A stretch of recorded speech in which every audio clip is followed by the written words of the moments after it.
All right, what's going on, everyone? Welcome back to the More Smarter Show with your hosts, Jake and Dylan. Jake, what do we have on the agenda today? Today we have Josh Stankard. So he's going to be telling us he's the founder of NotaryLive. And Josh, I'm assuming that's where most of our conversation will be from. Why don't you go ahead and introduce yourself and tell us why the hell I've been begging you to be on this podcast for so long?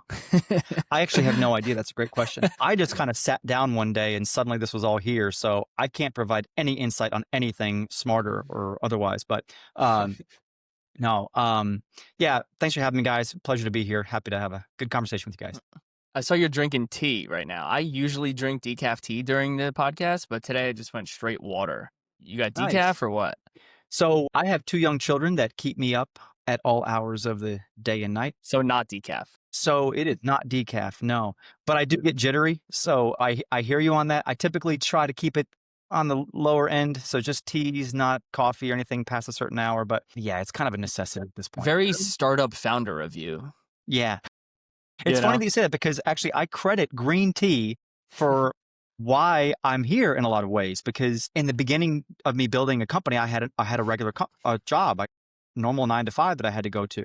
So I didn't want to drink a lot of coffee because that would keep you up all night, right? So I needed to be able to turn off. I need to be aware of what I was doing and building, but be able to shut down kind of quickly if I, to go get the hours of sleep that I could afford in that, in that early days. But so tea was my go-to for a very long time for many reasons. Nice. Wow. Yeah, I gotta get towards that because I'm more of the energy drink kind of guy now, and it's it's not good. Yeah, you drink that energy stuff. But Dylan's also like, how old are you? 23. So you're in energy drink era right now. Yeah, that's totally true. Totally true. Yeah, I could like shotgun an energy drink and go to sleep. In the same we've all been there. Yeah. Yeah. Right. Oh my gosh. Great. So NotaryLive, tell us what's going on there. Sure. NotaryLive started actually as a side project. I have another company that I run and started that actually is directly related to that needs documents notarized as part of that service. So State Vital Records, it's a website that allows you to order birth records, death records, things like that through the state. Part of that process requires a document to be notarized, which at the time, in the early days of that, we were telling our customers to fill out this thing online, this form, essentially, print off a document, go find a notary, and then somehow get it back to us, whether that was through scan or fax even. Yes, that's still a thing. Photograph the document. Somehow we need to receive this paper document back to us, which was a total nightmare. So fast forward to 2013, I think it was, they legalized notarizing online. In the early days, it was very clunky, a lot of technology that was new, that was, hard to use.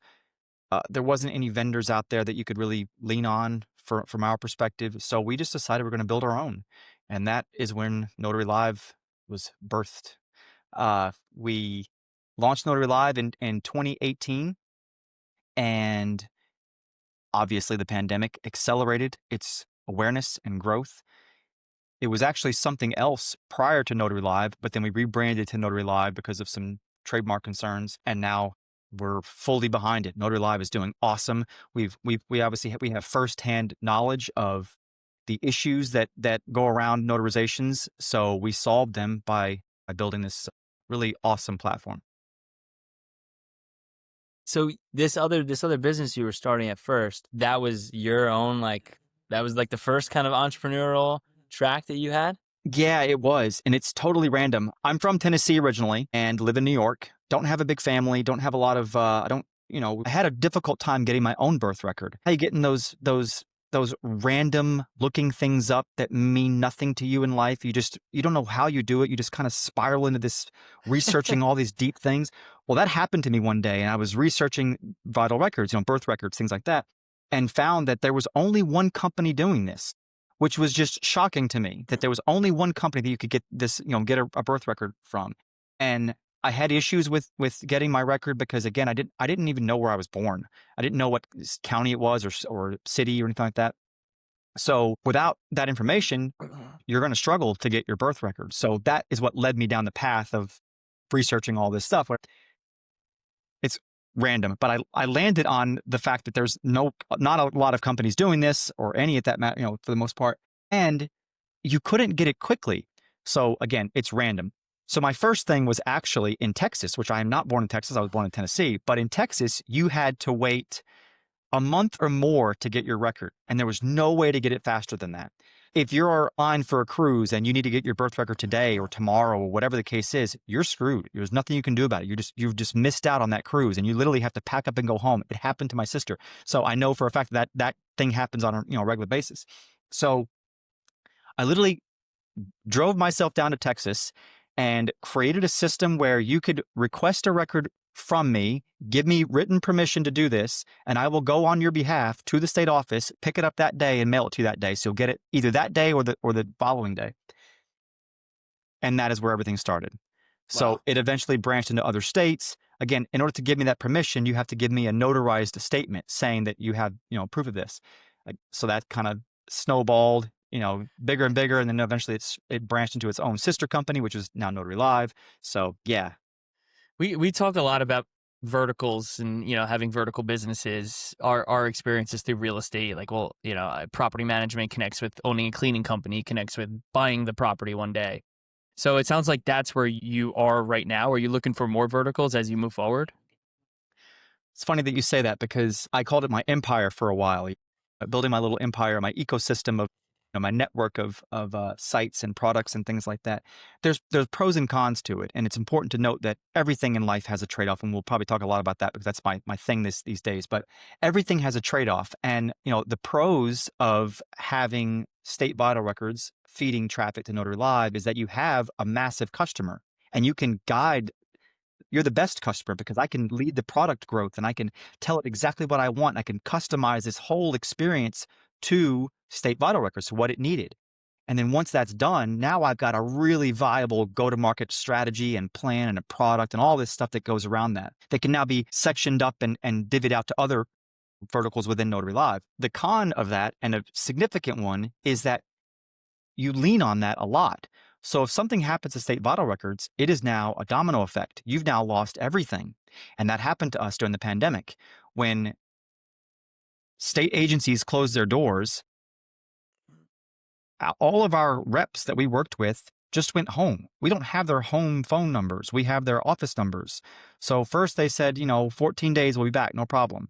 Well, that turned into a month and several months. And then even when they came back, they weren't working at their desks. They were working sporadically, and like they had to separate desks. Everybody was, the 6 feet apart thing was everywhere. So, and they were staggering days. So getting information was extremely difficult. We had to shut down state vital records at one point for almost a year to fix the issues that those several months created. And of course, that was a massive hit to NotaryLive as well. So trade-off, trade-off. Yeah. So the idea there's, yes, I do want to continue building that, but I need to make sure that we go at it with a very diversified market. We're not putting all of our eggs in that one basket out of the gate, at least not something that we're going to rely on on any level.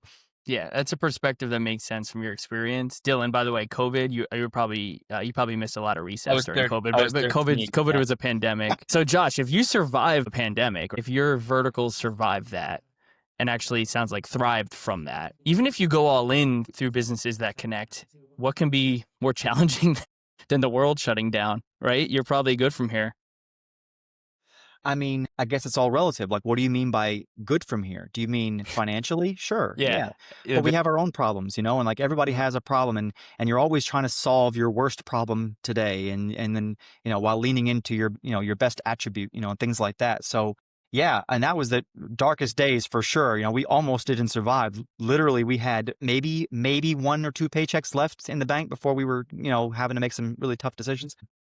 But so yeah, those days are over, but you never know. Everybody has their biggest customer or their biggest revenue source, or, with NotaryLive, for example, this doesn't happen frequently, but it does happen where suddenly a document no longer needs to be notarized. And we've just lost that entire, document workflow. Anybody that needed that document notarized is now gone. So again, that doesn't happen very often, but still, you never know. AI is obviously weighing on any tech company's shoulders Yeah. in a sense. What's going to happen with that? Is it going to be good for us or bad for us? I don't think anybody. It's happening so fast that no one can really truly predict where that's going to go. So yeah, you always just, for the most part, yeah, it's nice to have survived that, but you never know what tomorrow brings.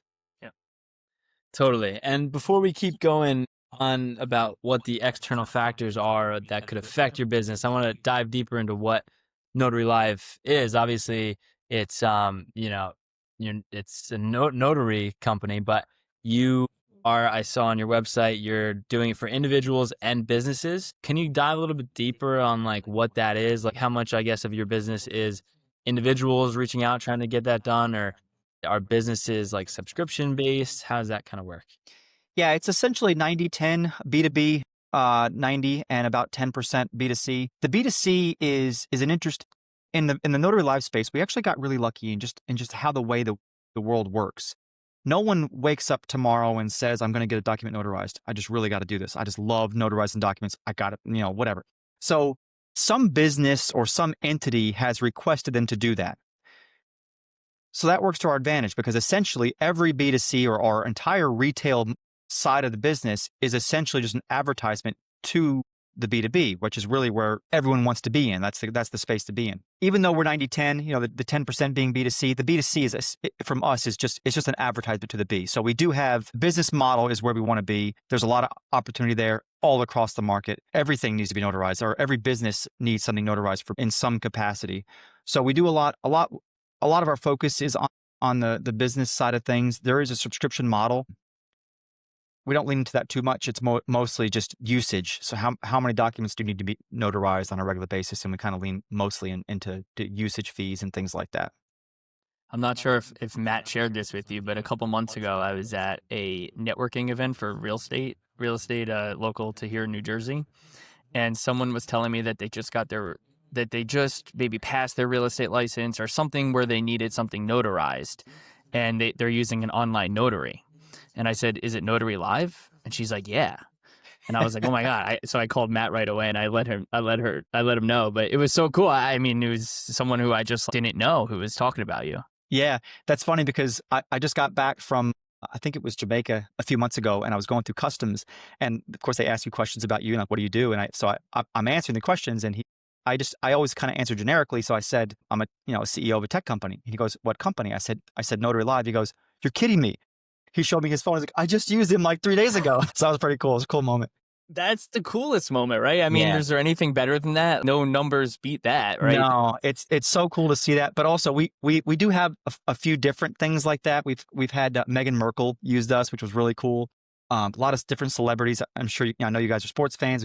We have one of our B2B customers he's in sports organization. He does he helps people after not when they Career. retire, but there's a phase they go through before they retire, but injury based. I don't know. Anyway, so we've had a lot of NFL athletes come through here too, which is really, really cool. Yeah, and then seeing them have a good experience because we have the videos that we have to review on a regular basis, for auditing and things like that. So seeing them having a good someone of that profile or caliber having a good experience with you is always really cool. It's clearly a big difference from back in the day when you were doing your first business, where you were taking the record and you were running to town, you were mailing it out. So one thing that we kind of do on this show is we go from the working more harder phase to the working more smarter phase. So right now you're in the working more smarter phase, but I would love to learn a little bit more about the working more harder phase. You were kind of running all around and doing the mailing for that. So what did the working more harder look like? And then what was the shift? Oh, geez. Well, it's also relative because I would argue I still work more harder today, but the shift, it's a good question. So I've always been an advocate of working smarter, always, even when I was working hard. So I think that they can go hand in hand in a lot of ways. One way to I guess look at that is that sometimes you don't know if you're doing something new or innovative or whatever, then there might not necessarily be a smarter way that's mapped out for you to travel. You might have to figure it out on your own, and that might require you to fail a few times. So that might be your harder phase, right? Where you're doing a bunch of things and you're failing at these things. But all of those things are lessons because you're now I know that this is not an option. I'm going to now option B and C and D are my only options left. So now I have to choose the best of those. So after you've done those enough times, and the theory, I guess, is that you don't have to do them anymore. You've already learned. You can now learn from your previous mistakes, and how can you apply those concepts to future decisions? But I will also say that there's always nuances in every decision that you're making. So you might always have to do it, because today is different. Today is different than it was pre-pandemic or before, whatever the case may be. So you can't always assume that you're not that you're going to be solely in your smarter phase and out of the harder phase, because you might find yourself back in the harder phase in some points, and you have to be okay with that, because owning a business can be scrappy sometimes. Yeah, you're the boss. Exactly. Yeah. So has there been another company that you have been modeling after as you grow? We take inspiration from lots of companies, and it's not always necessarily what you'd think, and it could be anywhere from designing a new product or even just modeling after a CEO. I was a huge fan of Elon Musk before it became cool to be, and then it became not cool to be, and then just kind of go back and forth with that. But I loved him because I also have this sort of ADD type mentality where I've got multiple companies. I have other ones too, but they're smaller scale. But I like the idea of having multiple things to pivot to. If I'm bored with this one for a minute, I can go do this other for a few minutes and I'll be just fine. And the other one will kind of run itself. So I modeled a lot of what I did after him and other CEOs that I really looked up to. But then also you find businesses that you think that, whether it's a competitor that you want to, they're doing this thing that you don't like that they're doing, actually, that the industry doesn't like this thing that they're doing, and you know that you have a solution to that. You're modeling after what they're doing wrong, essentially, or they're doing something better than you, and you want to not have that be the case. So yeah, lots of different angles for that. Yeah, I can imagine in that space that there may or may not be a company you're trying to take over from the top, right? You're trying to take over their throne. And if there's not, I can imagine that's a challenge, because maybe there's no experience because it's a newer world, right? Online notarization. Maybe there's no experience of the Kansas City Chiefs, that you don't even know what it looks like to reach the top. Yeah, well, there are moments when when your larger competitor puts out this big PR and you're like, damn it, I wish I would have done that. I wish I was big enough to be able to afford that kind of thing, that whatever they just built or did. It's humbling, because you know that you can't do that, not anytime soon at least. Mm-hmm. But at the same time, you can't let that get you at all, because it will weigh on you. And as a founder, you want to guide your team, in many different directions, but also morale is a really important one. And you can't let that morale impact them in any way. They have to believe in what they're doing, which means that you have to believe in it. And that can't be superficial. You have to truly believe in what you're doing. So, I think it's really important to keep an eye on your competitors in many ways, but you definitely it's not the same as going after the Chiefs, for example, right? It's, like, what can we do today to be our best selves? That's kind of how we look at it, as opposed to comparing ourselves to anybody else, which might require some level of that, but that's not our goal. Well, there's enough Super Bowls to go around where there's only one in football. Yeah. Actually, one of my competitors, who I'm good friends with, said it best. He said that if the total available market in the notary space is just astronomical, and they currently estimate that about 5% or so are being done online. So there's 95% left in the market for us to go after.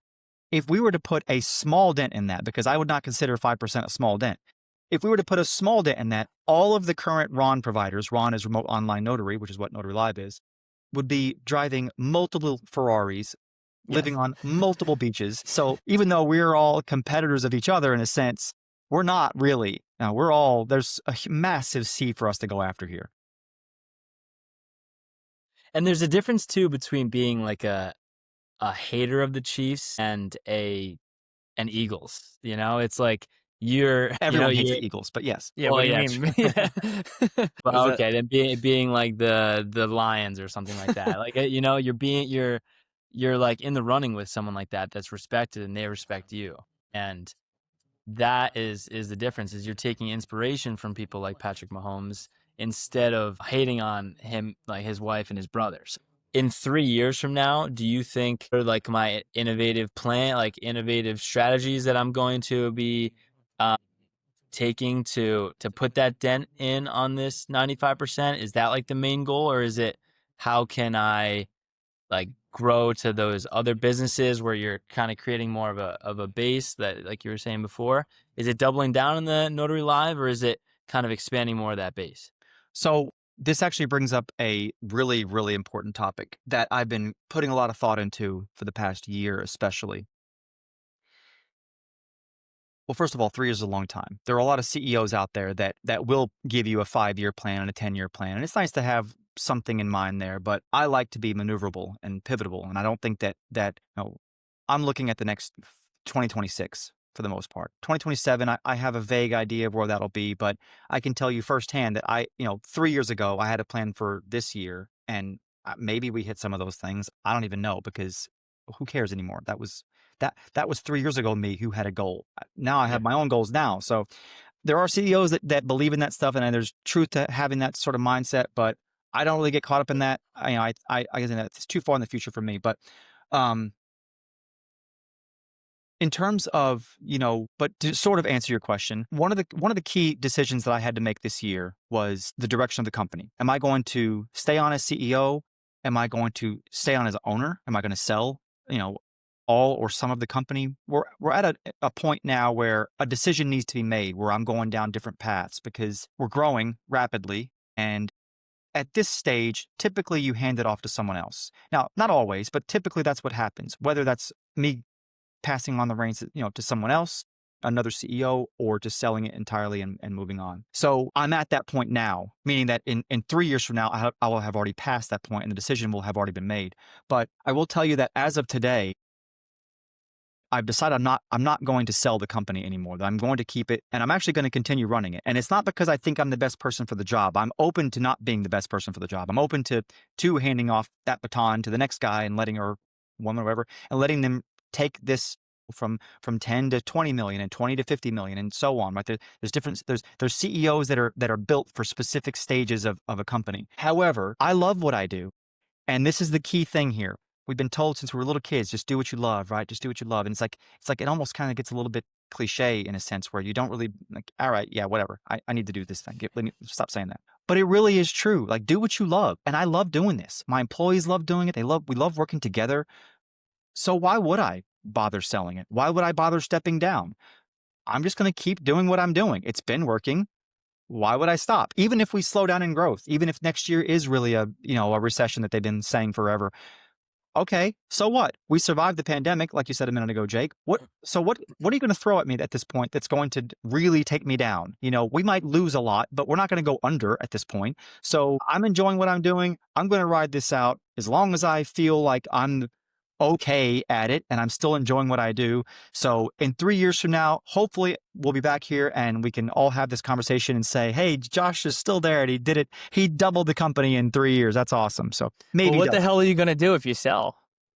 And that's a great question because, and again, this can get really deep. So I don't know how deep you guys want to go, but everyone has this, you ask someone, what is your goal in life, right? What do you want to do? Like, all these things. And what do you want to do this year, in 3 years, in 10 years, and all these questions that you might have. And as a young guy, you probably have all these crazy ambitions. You have all these things that you really want to do in life. Well, I just turned 41. I've got a successful company, which means I have a successful income.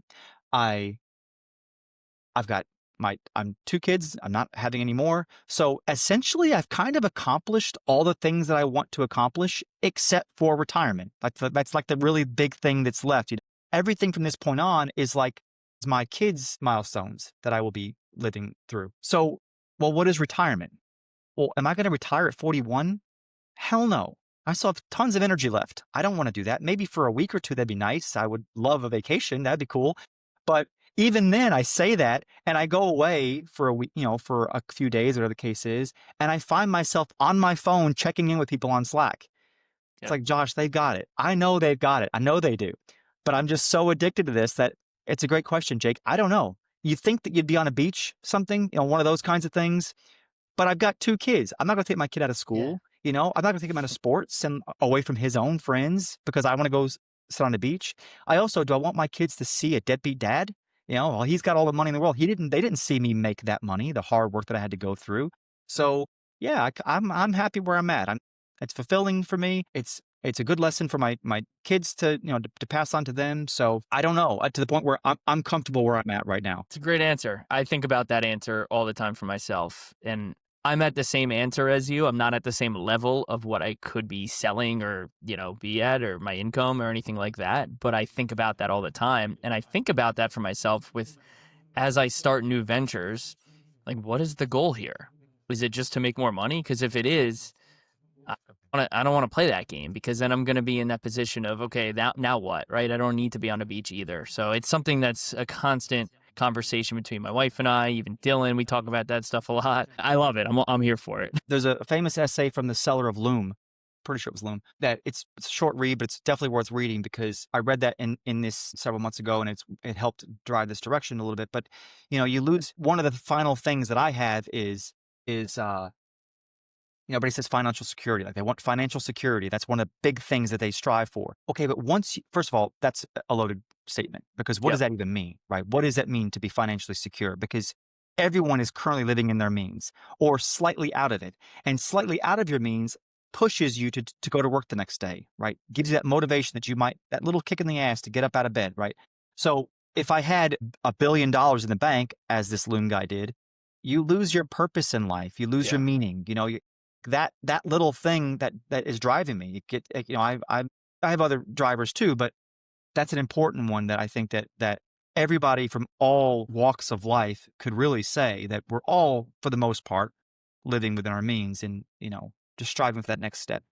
What's so cool is I get to sit here at 23 and kind of just digest this, because all my friends that are my age, and also myself, like, thankfully I am able to have conversations like this that put it into put it into perspective.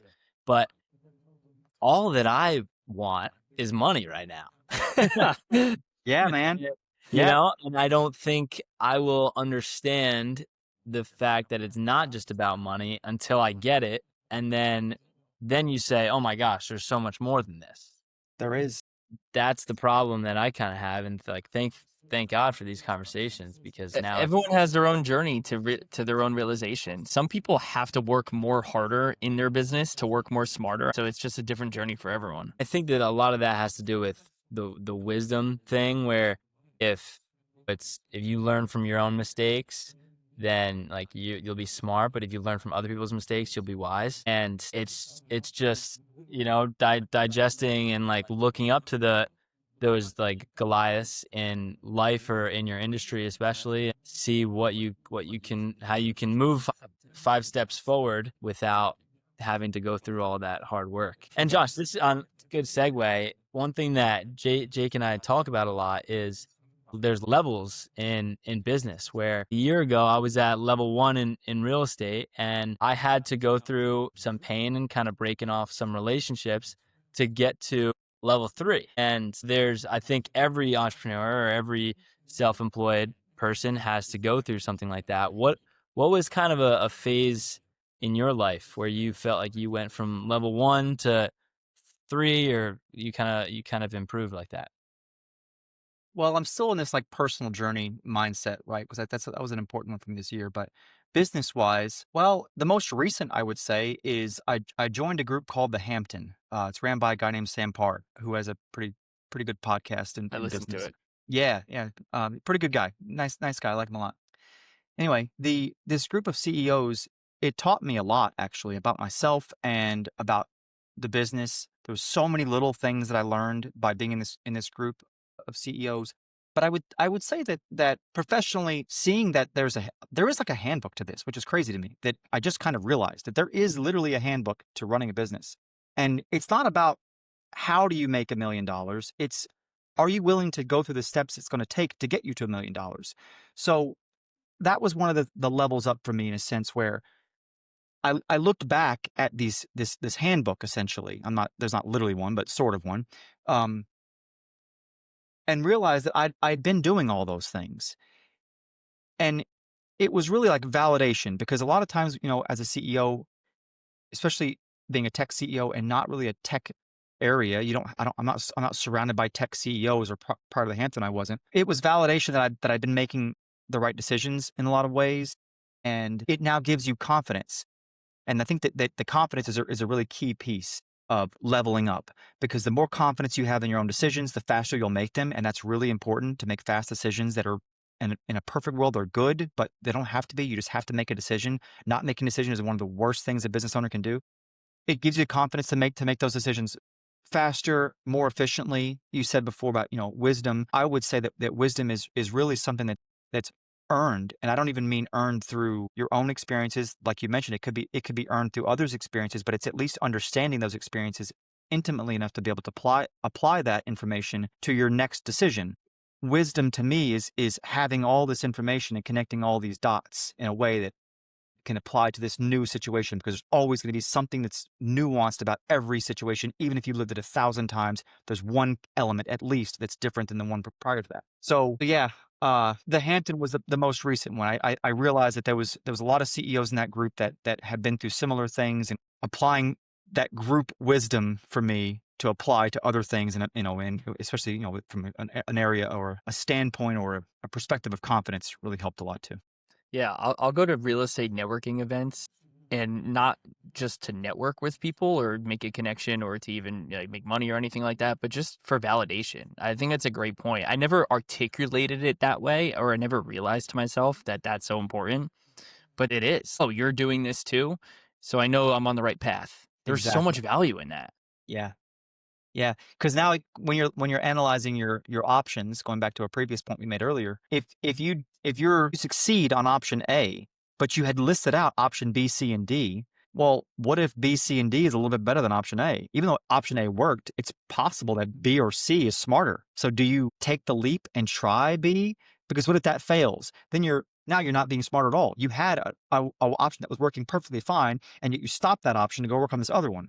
So that validation kind of Yeah. helps put those other options at rest. I don't need to look back at them. At least for now, I can assume that my current one is good, and I'm going to move forward with that without having this lingering thing over me.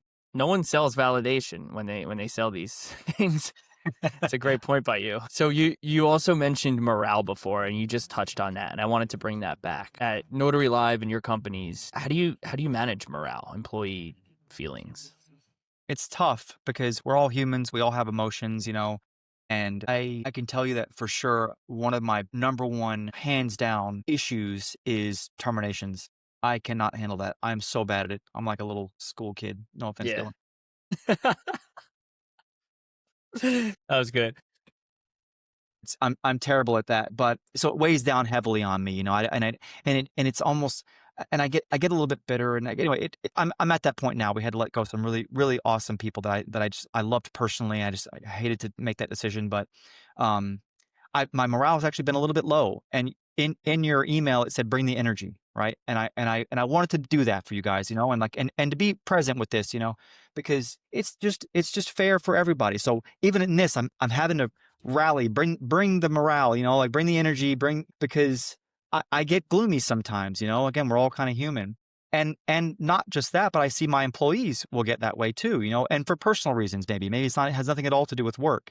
But so I think it's important to be observant, aware, pass those values to my supervisors so that they then also pass those values to their staff. So it's a trickle down sort of culture amongst all of us, that we're here for you. Everybody goes through a bad day, bad weeks, months, even sometimes, and we're all there to kind of lift each other up and make sure that, because the goal is for us all to succeed, and we can't all succeed if one of us is not succeeding. So yeah, just it's most is the cultureness element of it, and making sure that everyone feels heard, and that we're not assuming things of each other. I'm a huge fan of in person. I don't love the remote Hmm. element of things. I think it makes That's pretty these. ironic. Yeah, right. Yeah, it is. Yeah, everything we do is remote. Yeah, I just like to be in person. I'm a more in person socially. I'm kind of a little bit awkward behind cameras and stuff, and even in our Slack, I'm not. I've been told I'm an angry texter. Same. And honestly, in terms of morale, it becomes a full-time job when it's virtual. I have a lot of virtual assistants in my different worlds, and I want to make sure that they're happy. And so I meet with them, and I meet with them more than I would someone who I meet in person every day. It's like a full-time job to keep Hmm. people happy, or to make sure that they're happy. Yep. Yeah, I definitely think that when you're on the receiving end of that, right? So one of the employees, you don't fully appreciate when someone above you or even around you, I should say, is really putting a lot of effort into making sure that you are happy, within reason. Obviously, we're adults. This is a job. We have to just do the job, But yeah, it is definitely it is a focus that takes effort for sure. I mean, just based off of your response on that, it seems like you being a more vulnerable person and open to that everyone is a human being, that will 1000% get across to people. And that's probably what makes it makes it like, okay, everyone is just a human being. And if morale is low, you digest that and you figure out how to bring the energy. And if you can't bring the energy that day, how do we bring it tomorrow? And it's just that cycle a bit. Yeah. Yeah, we watch a lot of the show The Office. There's a lot of good information that you can glean from that.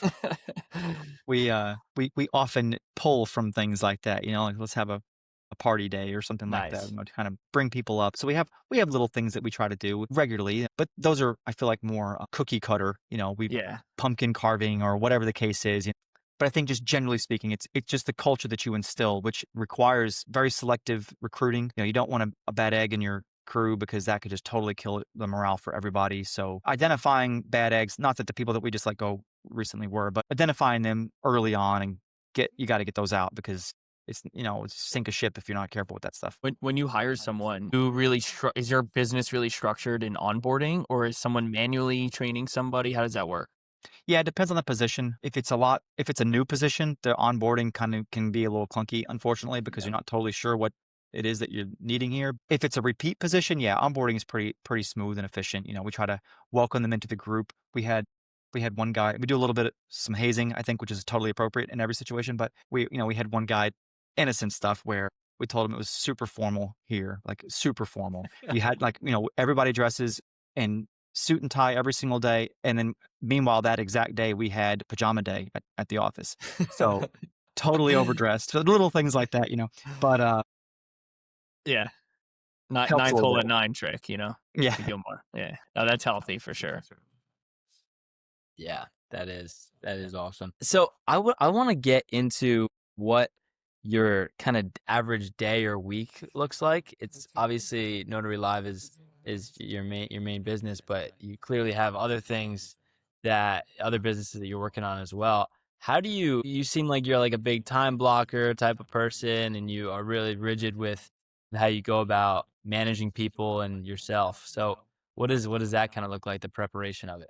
I've gone through phases quite a bit, and you read about one guy's strategy or one person's strategy, and you kind of, is there anything I can pull from that at all? But my latest strategy that I'm trying out now is I have all my meetings in the morning, get it all out of the way, and my afternoon is blocked off for deep think time. I need to get lost in my thoughts and let the ideas flow and take the pieces of the puzzle that I have in all these different areas and assemble them in the most efficient way possible. So working smarter.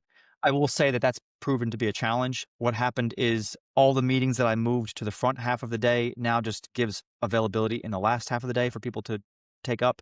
So it hasn't worked out fully the way I was hoping for it to, but time management is extremely important and downtime is extremely important. And that's one of the things that I've actually noticed about myself as well as my staff is that we call it, working at a specific percentage capacity. You can't have everybody working at not 100% capacity at all times. You have to give downtime for them to process what they're doing and, again, get lost in their thoughts and how can we be the best employees of each other?